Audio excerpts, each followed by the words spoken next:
Anong Biyernes, parang hindi lamang po namin ma-reconcile na hindi nga sumipot si Vice President Sara dyan po sa NBI headquarters ninyo. Pero bakit po meron siyang advance party kung sinasabi po niya na, ay, hindi namin alam na ano pala. Biglaan. Kumbaga, di ba?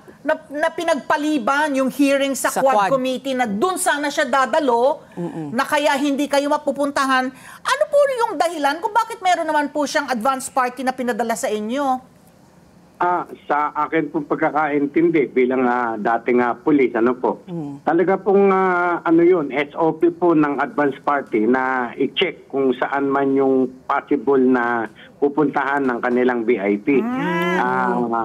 Ganun po talaga. Okay. So, Director, isa pang bumungad po ngayon sa mga pahayagan, yung paghihingi po daw niya ng mga advance questions. Kayo ho ba, although nagsabi kayo na hindi kayo magbibigay ng advance questions, pero is this normal para po mapaghandaan niya yung kanyang salaysay? Meron bang mga parameters man lang po na binigay po kayo sa kanyang abogado nung dumalo po yung abogado dyan nung Biyernes? Ano po yung naging kwento? Yes, we usually do not give advance questions, yung proposed questions sa aming investigasyon. Pero kay Ma'am Sara po, dalawang portion po ang iniimbestigahan namin Unahin ko po yung threat sa kanyang buhay. Kung meron po ba siyang identified na kung sino yung nagte-threat sa kanya, meron po ba tayong proof? Ganun po. Okay.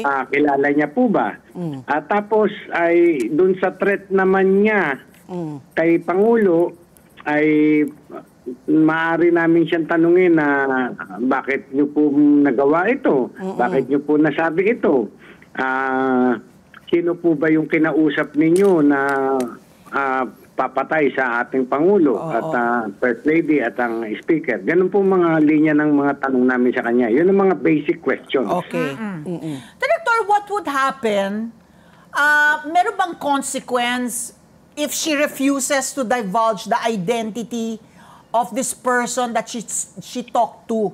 Nasabi niya, kapag pinatay ako, meron na akong kinausap, ayaw nga, hindi ko ginamit yung word na assassin, sabi niya. Pero may kinausap na siya na napatayin nga, ang first couple at saka si House Speaker Martin Romualdez. May consequence po ba? Ano po ang kakaharapin niya sakali po na tumanggi siyang pangalanan yung kinausap niya na yon? Wala po. Hindi namin siya mapipilit kung ayaw nang ibigay yung ngayon. But then, we will try to identify that fellow through other sources namin. Intel na lang po yun. So, Director, kasi yung kanyang security, yun rin ba, isasama rin nyo ba sa pag-iimbestiga kung sino po ang kanyang kinausap?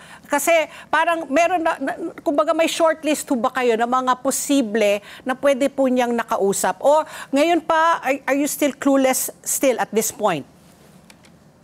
Lahat po ng anggulo iimbestigahan po namin. Lahat ng possible na makakatulong sa investigasyon ay isusupina po namin. May shortlist po kayo or is it a very long list? Medyo mahaba-haba yan. Talaga? Ano pa namin, kung mapapakonte, yung parang pong ganon.